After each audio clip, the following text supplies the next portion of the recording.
Hello students, आपका 3G public school online class में स्वागत है। लास्ट क्लास तक हमने cell potential and electrode potential तक स्टडी की थी। आज हम उसी से रिलेटेड 2 टॉपिक और पढ़ने वाले हैं, that is standard electrode potential and second is standard cell potential. जैसा कि आपको नाम से ही पता पड़ रहा होगा, स्टैंडर्ड वर्ड का मतलब क्या है। स्टैंडर्ड इलेक्ट्रोड पोटेंशियल, इसका मतलब क्या है समझते हैं। देखो, electrode potential of metal electrode at standard condition, और वो देखते हैं एक्चुअल में स्टैंडर्ड कंडीशन कौन कौन सी होंगी, हम उनकी बात करेंगे। एक बार इसको लिख लेते हैं। इसका मतलब होगा electrode potential of metal electrode at standard condition.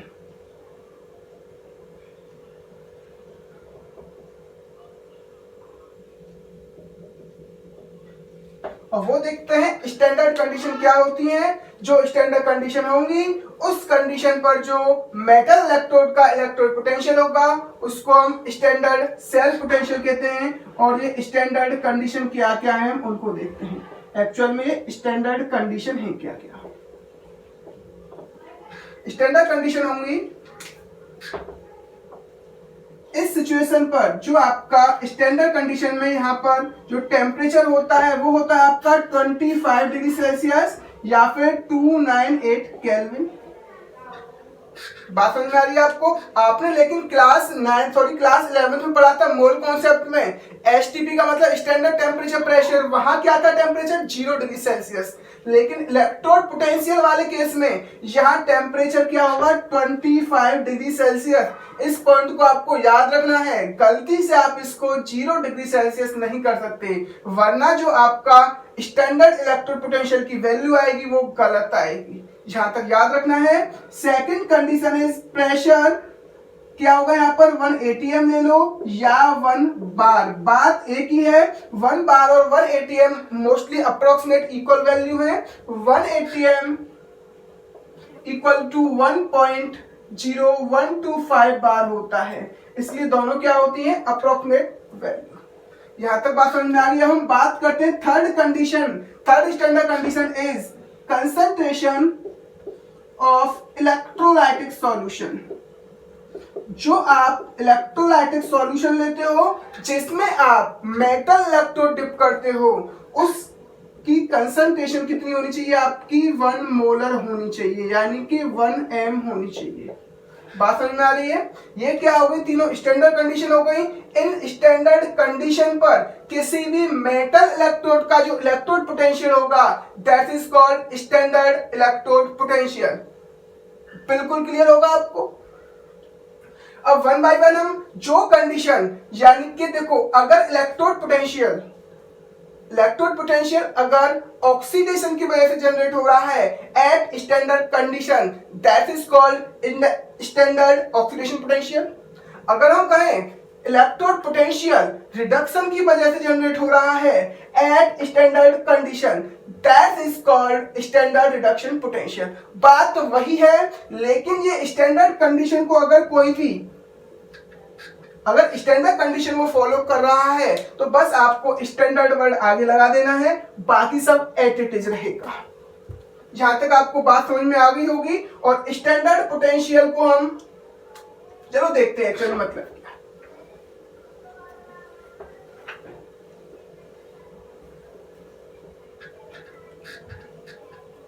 Suppose that अगर मैंने लिख लिया Zn प्लस 2 Cu 2 प्लस से क्या बन रहा है आपका Cu बन रहा है। यहां तक बात समझ में आ गई।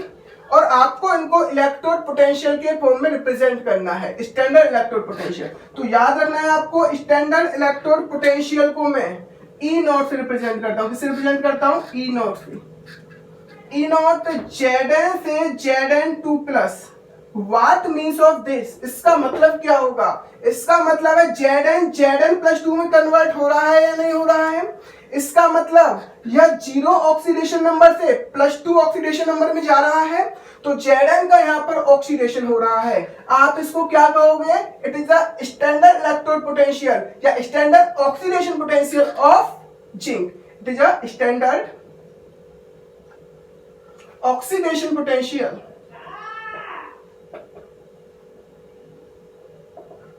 Of zinc. यहां तक बात समझ में आ गई। अब सपोज दैट ई नॉट जब नॉट वर्ड आ गया तो इसका मतलब वो स्टैंडर्ड कंडीशन को फॉलो कर रहा है। Cu2 प्लस 2Cu, इसका मतलब क्या है? आपने देखा Cu प्लस 2 से कहां जा रहा है? 0 पर जा रहा है। तो यहाँ पर Cu2 प्लस का क्या हो रहा है? रिडक्शन हो रहा है। तो हम कह सकते हैं it means it is a standard reduction potential. It is a standard reduction potential of Cu। यहां तक आपको बात समझ में आ गई होगी। और एक चीज याद रखनी है आपको, जो अगर आप मोस्टली एक चीज याद रखो, standard electrode potential is taken in form of reduction potential. आपको एक चीज याद रखनी है, जो आप स्टैंडर्ड इलेक्ट्रोड पोटेंशियल लोगे वो सदा किस में लोगे? रिडक्शन पोटेंशियल में लोगे। स्टैंडर्ड रिडक्शन पोटेंशियल में ही लोगे। अगर आपको वो स्टैंडर्ड ऑक्सीडेशन पोटेंशियल में होना पे तो आप उसको स्टैंडर्ड रिडक्शन पोटेंशियल में कन्वर्ट कर सकते हो बाई कन्वर्जन। बाई कन्वर्टिंग आप उसे क्या कर सकते हो? कन्वर्ट कर सकते हो। और आपको पता होगा, मैंने आपको बताया था पिछले लेक्चर में, ई ऑक्सीडेशन इक्वल टू क्या होता है? माइनस ई रिडक्शन होता है या नहीं होता है भाई? इसी तरह से हम कह सकते हैं ई नॉट ऑक्सीडेशन यानी कि standard oxidation potential is equal to minus E not reduction. यहां तक आपको बात समझ में आ गई होगी। यानी कि लाइक एज सेल पोटेंशियल की तरह भी हमको इलेक्ट्रोड स्टैंडर्ड इलेक्ट्रोड पोटेंशियल का भी क्या लेना है?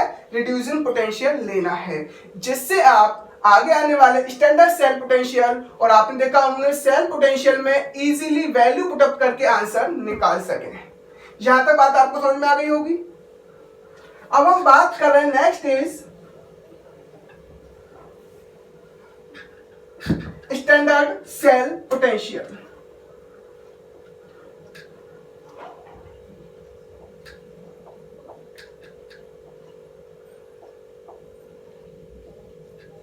It is represented by E not cell. Standard में क्या जाएगा? E not cell. तो वही चीज है जो आपने सेल पोटेंशियल में देखा था। It is the cell potential is the difference of two electrode potential. Cell potential क्या था भाई? टू इलेक्ट्रोड पोटेंशियल का डिफरेंस था। यहां पर जो स्टैंडर्ड सेल पोटेंशियल होगा it is the difference of two standard cell potential. बात समझ में आ गई होगी। तो बात वही है, क्या है भाई? It is a E not cell is a difference between two standard electrode potential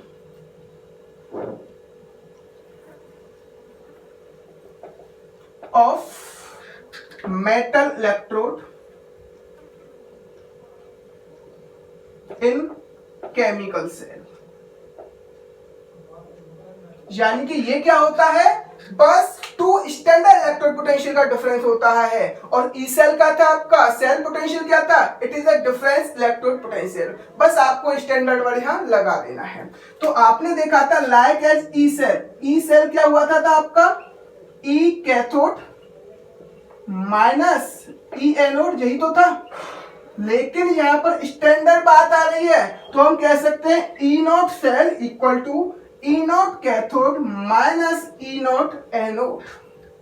और एक चीज याद रखनी है, take reduction potential of both. Take standard reduction potential S RP, इसका मतलब हो गया take standard reduction potential of both, यानी कि दोनों का हमको क्या लेना है, स्टैंडर्ड रिडक्शन पोटेंशियल ही लेना है। अगर वो ऑक्सीडेशन पोटेंशियल में है तो आपको उसको रिडक्शन पोटेंशियल में कन्वर्ट करना है। और आप ये कह सकते हो E not cell equal to E not cathode, sorry cathode पर देखो, कैथोड का होता है आपका राइट में होता है या लेफ्ट में होता है, आपका राइट में प्लेस होता है, तो E not right minus E not anode, sorry E not left. यहां तक बात आपको समझ में आ गई होगी। बस आपको याद रखना है दोनों का क्या लेना है, standard reduction potential of both, दोनों का ही स्टैंडर्ड रिडक्शन पोटेंशियल लेना है। अगर आपको ऑक्सीडेशन पोटेंशियल गिवन अप है तो आप क्या कर सकते हो, वहां माइनस साइन लगा के उसको रिडक्शन पोटेंशियल में कन्वर्ट करके आगे क्वेश्चन को सॉल्व कर सकते हो। इसलिए मैं बार बार ये लिख रहा हूं, take standard reduction potential of both. यहां तक ये चीज आपको समझ में आ गई होगी। चलो अब इससे रिलेटेड एक दो क्वेश्चन हम कर लेते हैं।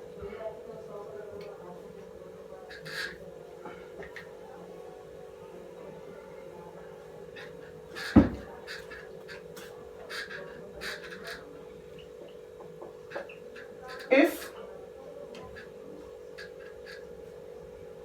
E naught Zn to Zn plus 2 is equal to Zn to Zn plus 2 equal to 0.76 volt and E naught Cu plus 2 Cu equal to 0.34 volt. Find E not cell. तो आपको पता है E not cell equal to क्या होता है अभी, E not cathode minus E not anode. बात समझ में आ रही है। लेकिन कंडीशन क्या है, take standard reduction potential of both. क्या लेना है, दोनों का स्टैंडर्ड रिडक्शन पोटेंशियल लेना है। अब देखो यहां देखो भाई, अब ये जो इसका जिंक का रिडक्शन पोटेंशियल गिवन अप है आपको, या फिर ऑक्सीडेशन पोटेंशियल, आपने देखा जिंक Zn से Zn प्लस 2 में जा रहा है, यानी कि जीरो ऑक्सीडेशन नंबर से प्लस 2 में जा रहा है। इसका मतलब it is oxidation potential of zinc और नॉट। आपने देखा कॉपर वाले में कॉपर प्लस 2 से 0 में जा रहा है, it is a reduction potential. बात यहां समझ में आ रही है। मैंने आपको बताया है अगर आपको क्वेश्चन में किसी भी सेल का ऑक्सीडेशन पोटेंशियल गिवन अप है तो सबसे पहले आपका काम क्या होगा, उसको रिडक्शन पोटेंशियल में कन्वर्ट करना। और आपको पता है E not oxidation equal to E not reduction. बात यहां तक समझ में आ रही है। अगर आपको उसको रिडक्शन पोटेंशियल में कन्वर्ट करना है तो क्या लगाना होगा, माइनस साइन। तो हम लिख सकते हैं E not Zn plus 2 to Zn, यानी कि क्या रिप्रेजेंट कर रहा है, प्लस 2 से Zn में यानी रिडक्शन रिप्रेजेंट कर रहा है। It's represent reduction potential of Zn equal to क्या आ जाएगा, माइनस 0.76 वोल्ट। बात समझ में आ रही है। अब देखो इसका भी आपको रिडक्शन पोटेंशियल पता पड़ गया, इसका भी आपको रिडक्शन पोटेंशियल पता पड़ गया। लेकिन अभी आपको ये चीज नहीं पता पड़ा है कि ये कैथोड पे जाएगा या ये कैथोड पे जाएगा, अभी तो ये नहीं पता। लेकिन जिसके स्टैंडर्ड रिडक्शन पोटेंशियल की वैल्यू ज्यादा होगी उसका रिडक्शन आसानी से होगा। अब आपको बताना है माइनस 0.76 वोल्ट की वैल्यू ज्यादा है या फिर 0.34 वोल्ट की वैल्यू। तो आपके दिमाग में डायरेक्ट इसकी वैल्यू ज्यादा, इसकी वैल्यू ज्यादा होगी। तो जब इसकी वैल्यू ज्यादा है तो इसका तो क्या होगा, रिडक्शन होगा। ऑब्वियसली बात है, इसका क्या होगा फिर, ऑक्सीडेशन। ऑक्सीडेशन होता किस पर है, एनोड पर, और रिडक्शन किस पे होता है आपका, कैथोड पर। यहां तक ये बात समझ में आ गई होगी। तो आप वैल्यू पुटअप कर सकते हो, E not cell equal to E not cathode का मतलब E naught Cu2 plus 2 Cu minus E not Zn plus 2 Zn। यहां तक बात समझ में आ गई होगी। इस तरह से आप E नॉट सेल की वैल्यू निकाल सकते हो। तो बताओ E naught Cu2 plus 2 Cu की वैल्यू क्या होने वाली है, 0.34 वोल्ट है, माइनस ये वैल्यू क्या आएगी, माइनस 0.76 वोल्ट। यहां तक ये बात आपको बिल्कुल समझ में आ गई होगी। यह आएगा 0.34 प्लस 0.76 वोल्ट। तो ये हो जाएगा आपका 24 होता तो 1.1 वोल्ट।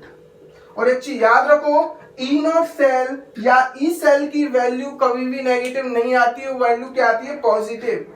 कभी भी वैल्यू अगर आपकी नेगेटिव आ रही तो आप कुछ ना कुछ उसमें क्या कर रहे हो, मिस्टेक कर रहे हो। इस तरह से आप ई नॉट सेल की वैल्यू निकाल सकते हो। और आगे आने वाले क्वेश्चनों में इनकी बहुत ज्यादा जरूरत पड़ने वाली है, इसलिए आपको इन चीजों को बहुत ध्यान से समझना है। एक बार और समझ लो, अगर आपको दोनों का सबसे पहला काम होगा आपको स्टैंडर्ड ऑक्सीडेशन पोटेंशियल या standard reduction potential given up होंगे, और आपको स्टैंडर्ड ऑक्सीडेशन पोटेंशियल को किसमें कन्वर्ट करना है, रिडक्शन पोटेंशियल में कन्वर्ट करना है। पहला काम क्या होगा, आपको इसको किसमें कन्वर्ट करना है, रिडक्शन पोटेंशियल में। अब दोनों रिडक्शन पोटेंशियल में कन्वर्ट हो जाएंगे, या फिर क्वेश्चन में आपको दोनों के रिडक्शन पोटेंशियल गिवन अप हो, तो आपको देखना है इन दोनों में किसका रिडक्शन आसानी से होगा। जिसके रिडक्शन पोटेंशियल की वैल्यू ज्यादा होगी उसका रिडक्शन आसानी से होगा। तो इसके रिडक्शन पोटेंशियल की वैल्यू ज्यादा थी तो इसका रिडक्शन होगा, और दूसरे वाली पार्टी का क्या होगा, ऑक्सीडेशन। ऑक्सीडेशन होता है किस पर है, एनोड पर। रिडक्शन किस पर होता है, कैथोड पर। और आप इस तरह से इजीली वैल्यू पुटअप करके ई नॉट सेल यानी कि स्टैंडर्ड सेल पोटेंशियल की वैल्यू निकाल सकते हो। यहां तक ये बात आपको बिल्कुल समझ में आ गई होगी।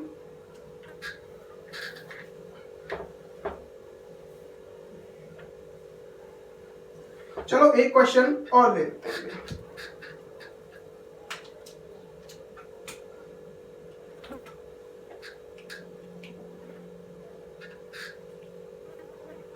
मैंने ले लिया E naught H+2H2 equal to 0, E naught Fe+2Fe equal to -3.4। Suppose that ये वैल्यू गिवन अप है, ये वैल्यू क्वेश्चन में गिवन अप है। एक्चुअल में मुझे वैल्यू याद नहीं क्या होती है, लेकिन मैं सपोज दैट इस तरह कोई क्वेश्चन आता है और आपसे पूछता है ई नॉट सेल की वैल्यू क्या होगी। तो सबसे पहला आपका काम क्या होगा, आप जानते हो E not cell equal to क्या होता है भाई, E naught cathode minus E naught anode होता है। ये तो आपको सबको पता है, लेकिन अब आपको देखना है, लेकिन कंडीशन क्या होती है, take standard reduction potential of both. दोनों को क्या लेना होता है आपको, स्टैंडर्ड रिडक्शन पोटेंशियल। अब देखो भाई, क्या ये हाइड्रोजन का रिडक्शन पोटेंशियल गिवन अप है, ये +1 से 0 में जा रहा है, इसका मतलब ये आपको हाइड्रोजन का रिडक्शन पोटेंशियल गिवन अप है, तो आपको इसको किसी में कन्वर्ट करने की जरूरत ही नहीं है। यहां पर आपने देखा आयरन Fe+2 से 0 में जा रहा है, इसका मतलब ये भी आपको आयरन का क्या गिवन अप है, रिडक्शन पोटेंशियल। तो अब आपको आसान हो गया, आपको ऑक्सीडेशन पोटेंशियल गिवन अप नहीं है, दोनों का आपको रिडक्शन पोटेंशियल गिवन अप है। जब आपको दोनों का रिडक्शन पोटेंशियल गिवन अप हो तो आप कैसे पहचानोगे किसका ऑक्सीडेशन होगा किसका रिडक्शन। तो जिसके रिडक्शन पोटेंशियल की वैल्यू ज्यादा होगी उसका क्या होगा, रिडक्शन होगा। वैल्यू 0 ज्यादा है या फिर -3.4, ऑब्वियसली बात है 0 ज्यादा होगी, तो इसका क्या होगा, रिडक्शन होगा। दूसरे वाले क्या क्या होता है भाई, फिर ऑक्सीडेशन। और आपको पता है ऑक्सीडेशन किस पे होता है, एनोड पे होता है, और रिडक्शन किस पे होता है, कैथोड पर। यहां तक बात समझ में आ गई होगी, तो आप वैल्यू लिख सकते हो। ई नॉट कैथोड का मतलब, कैथोड किसका मतलब, ये वाला, तो ई नॉट H+2H2 माइनस यानी कि रिडक्शन पोटेंशियल रिप्रेजेंट कर रहा है, +1 से 0 में जा रहा है। ये सब आपको देख के लिखना है, आप H2 से H+ नहीं लिख सकते भाई, तो इसका मतलब वो ऑक्सीडेशन पोटेंशियल हो जाएगा। तो आपको ये चीजों को देख के लिखना है सभी को। Fe+2Fe क्या होगा भाई, H2 वाले की वैल्यू कितनी है, स्टैंडर्ड पोटेंशियल ऑफ हाइड्रोजन की वैल्यू कितनी है, 0, minus standard potential, standard reduction potential of iron is -3.4 volt. So solve this question is standard cell potential value is +3.4 volt. यहाँ तक ये आपको बात समझ में आ गई होगी, और इस तरह से आप स्टैंडर्ड रिडक्शन पोटेंशियल को एक दूसरे में चेंज कर सकते हो और आप ई नॉट सेल की वैल्यू आसानी से निकाल सकते हो। यहाँ तक बात समझ में आ गई।